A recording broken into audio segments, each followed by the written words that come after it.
Yo, what's going on, everyone? Welcome to the Fantasy Football Prodigy channel, and in this video, I'm going to give you my top starts of the week for week 15 of the 2023 fantasy football season, also known as the first week of the playoffs for a lot of you guys out there. So it's very important that we nail these start-sit decisions to get to that championship. Make sure to drop a like and subscribe to the channel, and let's get right into the starts. We're going to start with the quarterback position, and Brock Purdy has been a little bit of a cheat code for me on this channel, making him a start of the week pretty much every single week. Just because I feel like people don't view him as a must start every week, but that's pretty much what he is at this point. Since the bye week, he's been the quarterback 6, 2, 23, 2, and 6. He is, last I checked, he was like the favorite for MVP. He is just playing elite level football, whether that's because he's truly an elite quarterback or because of the weapons and the system around him. That doesn't matter. This is fantasy football. He's putting up numbers. He's putting up stats. He's playing great for fantasy. And in week 15, this week, he's taking on the Arizona Cardinals, which is a dream matchup. They give up a lot of points through the air in week 4 against the Cardinals. Brock Purdy was 20 for 21 for 283 and 1. Also had a rushing touchdown. Didn't have a huge explosive game, even though he pretty much played perfectly. But you have to play him in this matchup. The only worry is that CMC might run in a couple touchdowns and then the game will be over and Brock Purdy won't have to air it out. But at the very least, I think he's a safe play. And if the passing touchdowns go his way, or if he gets another one of those rushing touchdowns like he did in week 4, he's going to be a week winner. So Brock Purdy is a high-end quarterback 1 for week 15 against the Cardinals. Next up, we have Matthew Stafford, quarterback of the LA Rams. He has been on fire lately. Since the bye week, Week 11, he didn't have a great fantasy performance, was the quarterback 24, but after that, QB 7, 8, and 5. He just did that against the Arizona Cardinals, but then also the Cleveland Browns and the Baltimore Ravens. Those are not pushover matchups at all. Those are some tough defenses. And in week 15, he's at home against the Washington Commanders, which might be the best matchup for quarterbacks in all of fantasy. He has his weapons healthy. Puka, Kupp, Kyren Williams can catch it out of the backfield. He is a quarterback 1 play this week just because of how great he's been playing and because of this dream matchup. So unless you have a locked-in high-end quarterback 1, Matthew Stafford is someone that you can play with confidence, and you might even be able to pick him up off of waivers and put him in there. My next quarterback start of the week is Jordan Love of the Green Bay Packers. I know it was rough last week against the Giants. I started him over Russell Wilson in one of my leagues, and that definitely hurt me. But before that, since the bye week, quarterback 12, 18, 14, 12, 9, 5, and 7, it looked like he'd been playing a lot better. Christian Watson was out in week 14, and it's looking like he's going to be out again in week 15. But I am still expecting a bounce back in week 15 against this Tampa Bay Buccaneers secondary. If you have like a locked-in high-end quarterback 1 option, then roll with that play. That might be a little bit safer. But if you're like me, I'm deciding between Jordan Love and Russell Wilson. So those are both guys that I'm considering this week in the playoffs. And Jordan Love, I think, has a little bit more upside than Russell Wilson. But Russell Wilson is kind of the more steady Eddie type of player this year. But in week 15 against the Tampa Bay Buccaneers, I think this is a great spot where Jordan Love can bounce back. It's a good matchup for the passing game. And he had been good for quite a good stretch before last week against the Giants. So I'm expecting good things out of Jordan Love in week 15. And I know I just said that Russell Wilson might not have as much upside as Jordan Love, but I am still making him a start of the week in week 15 because he is taking on the Detroit Lions, a defense that has been getting pretty shredded lately. And Russell Wilson might actually have more upside than I'm giving him credit for in this matchup just because of how poorly the Lions defense has been playing. And if the Lions can also put up points and it becomes a back and forth, we might see Russell Wilson have one of his higher scoring games of the year. Regardless, I think he is a safe play. Courtland Sutton is going to get a touchdown. So that right there is 1 touchdown. And I think he's a safe bet for probably a couple touchdowns, probably low quarterback 1 production, just with the matchup and how well Russell Wilson has been playing this year. We're going to move on to the running back position. And my first running back start of the week is Kyren Williams of the LA Rams. This is a guy that you're probably starting, but I just want to bring up his name because he, in my opinion, is a must-start option. Not someone that you should highly consider playing, someone that you have to play, okay? He has been great for fantasy all year when he's on the field. He got injured for a stretch from week 7 to 11, but since he came back, he has been nothing short of incredible, picking up right where he left off. 35.4, 18.7, and 12.8 points at half PPR. Now he's taken on the Washington Commanders. Since they traded away their defensive line at the trade deadline, Washington has been a great matchup for the running game. I know I said Stafford is a great play as well because Washington also gives up a lot of production through the air. Luckily for Kyren, I think both Stafford and Kyren Williams can produce. I think they will have success through the air and on the ground. It's that good of a matchup. Plus, what's nice about Kyren Williams is he is a great pass catcher. They love using him in that role. So I think a lot of Stafford's production will go to Kyren Williams through the air. So both of these guys are safe, great plays with a ton of upside in this matchup. Jeepers, excuse me if my voice sounds a little rough. I've been sick and I have a cough lately. I have a cough drop in my mouth right now. Apologies if it sounds weird, but it's the only thing stopping me from coughing every 5 seconds here. But we're going to move on to Rachaad White, my next RB start of the week. He has been truly incredible for fantasy, especially, after the bye week, we had one bad game, but since then, running back 16, 11, 1, 12, 14, 18, 10, and 6 at half PPR. Now he's taking on the Green Bay Packers. That is a good matchup for running backs. He's involved on the ground. He's involved in the passing game. And at this point, he's pretty much a must-start option no matter who they're playing. But I just wanted to highlight him in this video because I think this is a matchup where he can particularly succeed. So he's coming off of 2 back-to-back running back 1 performances, and I'm expecting the same again out of Rachaad White in Week 15. My next running back start of the week is Raheem Mostert, running back of the Miami Dolphins. He is taking on the New York Jets. So first and foremost, Raheem Mostert has been one of the best running backs in fantasy all season. A few weeks ago against the same Jets defense, he put up 21.4 points, was the running back 5 and half PPR. Granted, he did have one longer touchdown at the end of the game when it was already decided. So, but even if you take that touchdown away, he still had a great game before that, and the play did still happen, so he should still get credit for that. But the following couple weeks, 11.6, 22.5 points and half PPR. The Jets are a team that they're tough to throw on, but they can give it up in the running game a little bit. And we already saw Mostert kind of eat this defense up a few weeks ago. Devon Achane is a little banged up right now. Monitor the news. If Achane is out, that just boosts Mostert up that much more. And Tyreek Hill, as of this recording, last I heard, he is questionable. I'm guessing he's going to play. But if he doesn't play, whether he plays or not, I think Mostert is going to be involved. But, if Tyreek plays, that just means they have to worry about him more. That should open up running lanes. If Tyreek doesn't play, you can have the narrative that, okay, they'll lean on the run a little bit more. Mostert will get more volume. Either way, Raheem Mostert is a running back 1 play for me this week. And just like he has each and every week, he has a ton of upside. So you got to put him in your lineup in Week 15 against the Jets.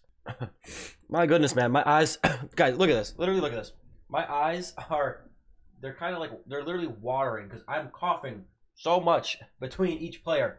But I refuse to not get this video out to you guys in time for the playoffs. So please make sure to subscribe so that you don't miss any fantasy football prodigy content, okay? No one else out there is going to battle this illness to get you this fantasy football content. So sub up, and let's move on to the next running back. That is Chandler of my Minnesota Vikings. Alexander Mattison has been ruled out for the Minnesota Vikings, so it should be the Chandler show out of the backfield. I know there are reasons to be concerned about the Vikings offense in general, and Chandler is by no means a must start, but if you're like me and you have a couple leagues where you're a little banged up, you're starting guys like, I'm starting Kareem Hunt in Dynasty with the Jonathan Taylor injury. I have McCaffrey in that league too, but my RB2 situation is a little weak. Or I'm deciding between like Tajay Spears and Jerick McKinnon in another league.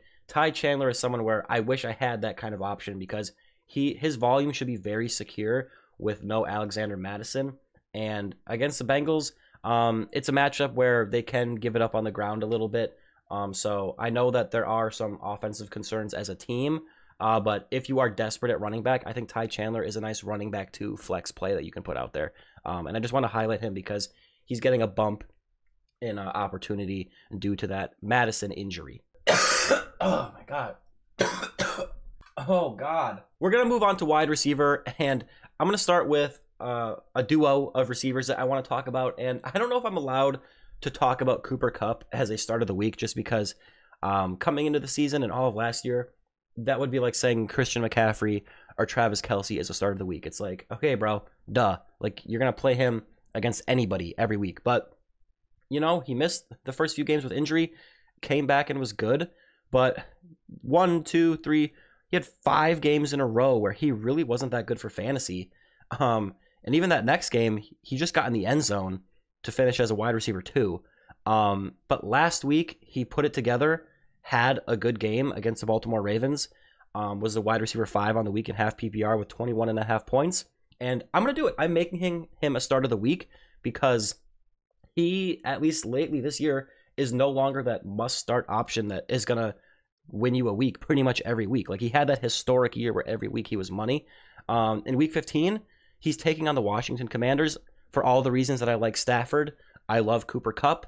I'm hoping last week is a sign of things to come for Mr. Kupp, and I think he is someone that you have to play as a wide receiver 1 this week. And the same can be said about Puka Nacua, Cooper Kupp's teammate. He has been great this year. He's had his ups and downs, but lately he's been pretty good for fantasy, and it's all about the matchup. This matchup is great. I think the Rams are going to absolutely annihilate this Washington Commanders defense. So you have to play both of these wide receivers with confidence if you have one of them on your team. Or if you have both of them, honestly, I'm playing both of them if you somehow were able to swing that. So fire these guys up with a ton of confidence in week 15 in the playoffs. If it's the first week of the postseason for you, I think they might get you to the next round. My next wide receiver start of the week is going to be the entire Seattle Seahawks wide receiver core, particularly DK Metcalf and Tyler Lockett. We'll talk about JSN later, but this is contingent on a couple things here. So I want Geno Smith to be the quarterback before I make these guys a start of the week. I think Drew Lock can get them the ball as well, but I feel a little more confident with their normal starter, Geno Smith, out there, and monitor the news to see if he plays. If it is Drew Lock, you know, they still might be viable plays depending on your situation. But this is all about the matchup, okay? And the other thing it was contingent on is the weather. There is expected to be rain, but last I checked, it wasn't supposed to be super windy. So if it's raining a little bit, I'm not worried. If it's like a downpour, okay, I'm a little bit more worried. But the main thing I'm worried about is wind. If it's super windy, then that might affect the passing game. So monitor the weather to see what happens. This is the Monday night game, so monitor the weather as much as you can. Make sure you have a pivot option if you need to have one. But that is a little unfortunate that it is on Monday because a lot of your options will have already played. But if all things are good to go, this is a matchup against the Philadelphia Eagles that the Seahawks should be able to exploit. The Eagles secondary is giving it up through the passing game. They've been giving it up all year. It's one of the best matchups in all of fantasy for wide receivers. So I love DK Metcalf and Tyler Lockett this week. Metcalf is a low wide receiver 1, high wide receiver 2. We saw a couple weeks ago the 3-touchdown performance against Dallas. He has that upside. He's a freak athlete. Tyler Lockett, he's not the Tyler Lockett of old. He's had his ups and downs this year, but I think he's still a guy that you can play pretty safely. You might have a better option, but I think he's a nice wide receiver 2, wide receiver 3 type of play that you can put out there. He's still seeing, since the bye week, 8, 5, 9, 8, 10, 7, 5, 8, and 6 targets. And then JSN, he's been emerging, the rookie. He's seen 11 and 7 targets the last couple weeks. Hasn't turned into much production. He did have that 1 touchdown overturned against Dallas that would have given him a better line. But I just want to bring up his name. Like, if you're desperate, this is kind of like a deeper, maybe like a DraftKings or a deeper league that you might be desperate in. I think you can play him in this matchup. Not someone I'm trying to force into my lineup, but in one of my leagues, as of now, he's in my lineup just because I lost Tank Dell. The waiver wire is pretty thin. And as of now, he's in my lineup. I'm considering some other options, but he's in there right now. So someone that you could maybe play if you're desperate or in a deeper league or DraftKings or any daily sort of contest. But these are the 2 guys that I want to really make as a start of the week. And then JSN is kind of just like a sleeper dart throw type of guy. I have another duo of receivers for my next start of the week, and that is the San Francisco duo of Brandon Aiyuk and Deebo Samuel for the 49ers. I feel like every week I make Brock Purdy and these 2 guys starts of the week, and every week they deliver, but I feel like they're just low enough of a tier where I can get away with it. But they're taking on Arizona. The only worry here is that, you got McCaffrey, you got Kittle. if they get, in the end zone, it might, and they don't need to, kind of push the limit on offense. That might limit Aiyuk and Deebo a little bit, but at the very least, if it does become a blowout, I think Aiyuk and Deebo will be part of the reason why. And it's just a great matchup. These guys are great for fantasy. You have to put them in your lineup with a ton of confidence. In week 4 against the Cardinals, Aiyuk was 6 for 148. You love that. He's been hot lately. He's more of their true wide receiver 1. And I would be playing him as a wide receiver 1 in fantasy this week. I wish I had him in a league. And then Deebo Samuel is more of that hybrid. He is still used in the passing game, don't get me wrong. But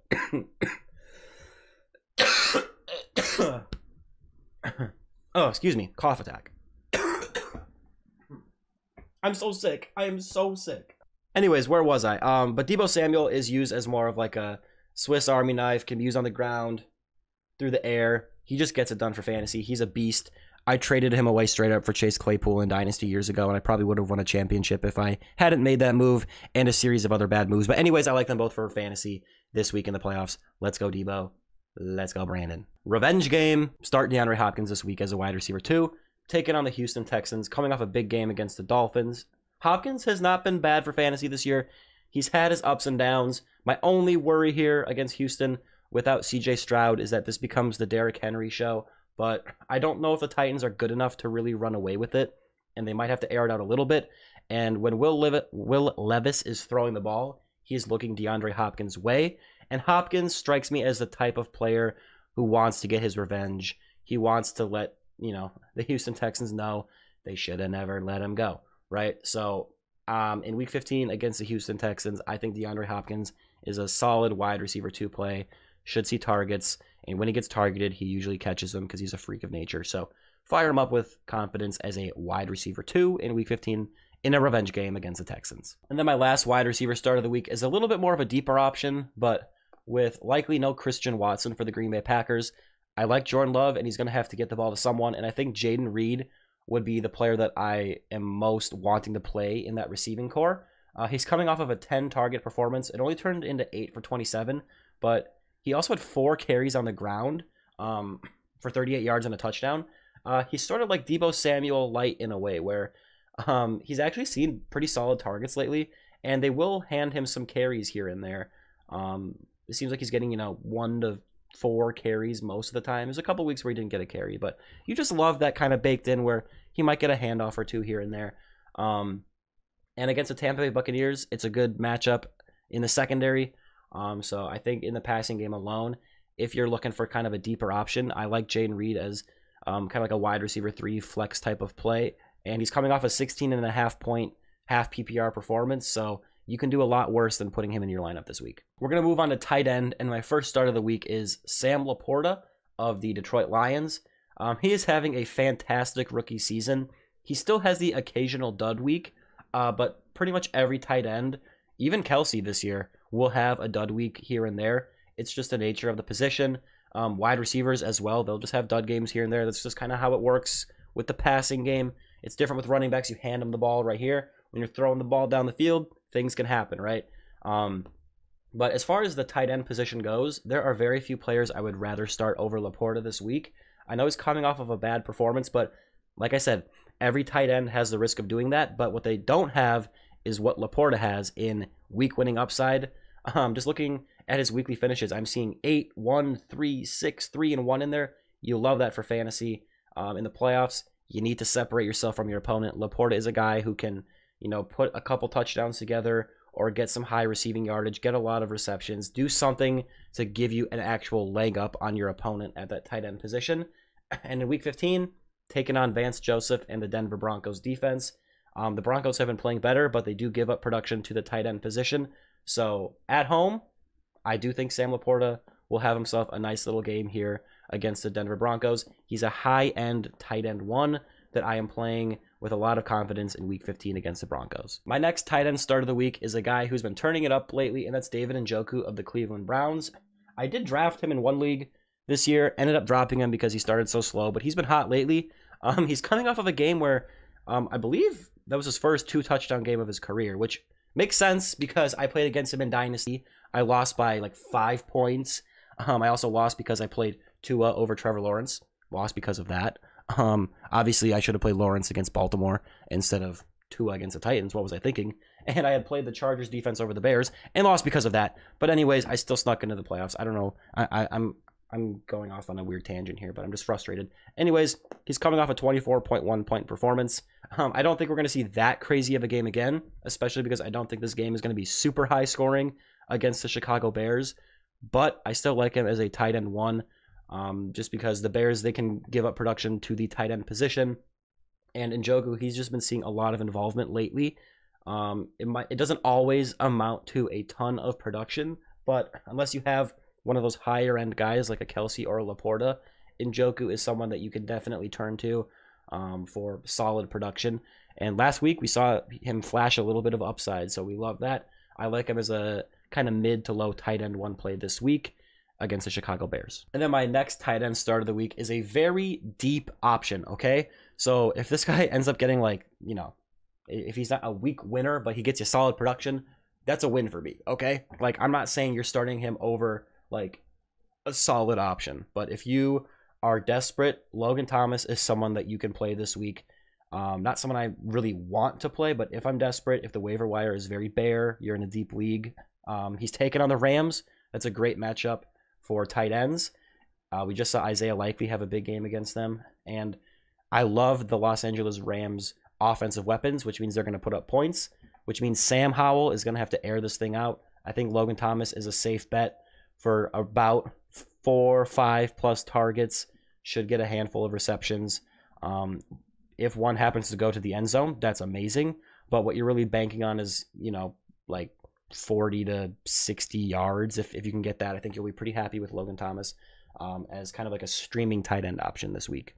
Maybe someone you could play in DraftKings, someone like that. And that's going to do it for this video. Thank you so much for watching. I really appreciate it. Thank you for bearing with me through my illness. I am getting a lot better. I'm a lot better than I was a couple days ago, and we're all about to be a lot better in a few days when we move on to the next round of the playoffs.